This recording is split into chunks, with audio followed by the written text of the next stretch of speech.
বেশি ভোলা মাছের ঝাল হয় বন্ধুরা, খুব ঝাল করবো বন্ধুরা। সরষে বাটা দিয়ে সরষে পেঁয়াজ দিয়ে করবো বন্ধুরা। দিলাম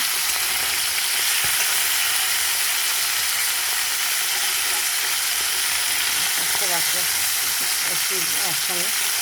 একসঙ্গে ভেজে নেবো।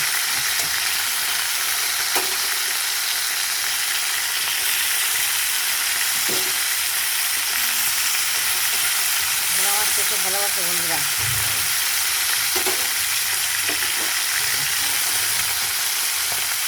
একসঙ্গে ভেজে সরষে কাঁচা লঙ্কা বাটবো বন্ধুরা। এখন দেখতে থাকো।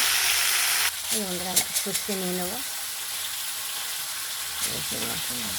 সরষে কটা কাঁচা লঙ্কা এই বাটবো, আর এই পেঁয়াজ ফোড়ন দিয়ে বসাবো বন্ধুরা।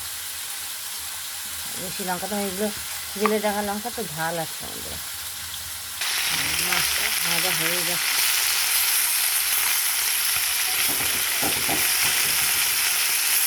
এটা লোয়ার কড়াইতে খুব ভালো হয় বন্ধুরা রান্না।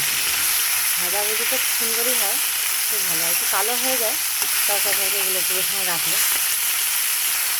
আয়রন আলা দিয়ে রান্না করলে বেশি কালো হয়, তাছাড়া হয় না। রান্না করে তাড়াতাড়ি নাড়িয়ে ফেলতে হয়, বেশিক্ষণ কড়াইতে রাখলে তরকারিটা আয়রন ওঠে তো লোয়া জিনিসে। রান্না সুন্দর, ভাজাভুজিগুলো এত সুন্দর হয়।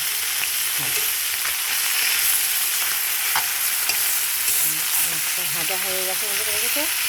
এবার আমি ফোড়ন দিয়ে কালো জিরা ফোড়ন দেবো, দিয়ে পেঁয়াজটা একটু ভাজা করবো, মশলাটা কালো জিরা ফোড়ন দিয়ে মাছটা ভাজাটা তুলে নিয়েছিলাম।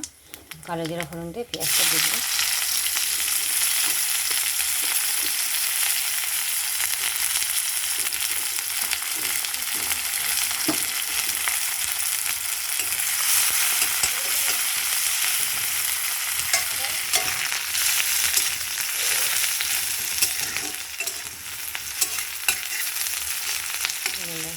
পেঁয়াজটা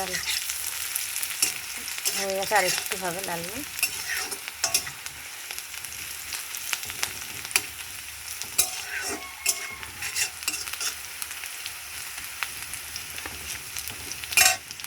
মশলাটা দিয়ে দেবো, একটু ভাজা ভাজা ভালো। একটু পেঁয়াজটা একটু লাল লাল না হলে টেস্ট হয় না বন্ধুরা। ভোলা মাছের ঝাল কে ভালোবাসুন এইভাবে। মশলাটা দিয়ে দিলাম, ভাজা হয়ে গেছে বন্ধুরা। গরম গরম ভাতও হয়ে গেছে। মশলাটা দিয়ে দিচ্ছি বন্ধুরা, নুন হলুদ সব দেওয়া হয়ে গেছে। এবার মাছটা দিয়ে দিলাম, পরিমাণ মতো নুন, পরিমাণ একটু হলুদ, যেটুকু দরকার বন্ধুরা আন্দাজ মতন দিয়ে দেবেন। এইভাবে পরিমাণ মতন দিয়ে মাছটা দিয়ে দিলাম, ফুটলেই হয়ে যাবে। মাছ হয়ে গেছে, মাছের ঝাল একটু একটু ডাল ঠাল করলেন তো বন্ধুরা, একটু মাখা মাখা একটু ঝোল রাখলাম এরকম বন্ধুরা। টাটা, কে ভালোবাসো বন্ধুরা এইভাবে ভোলা মাছের ঝাল।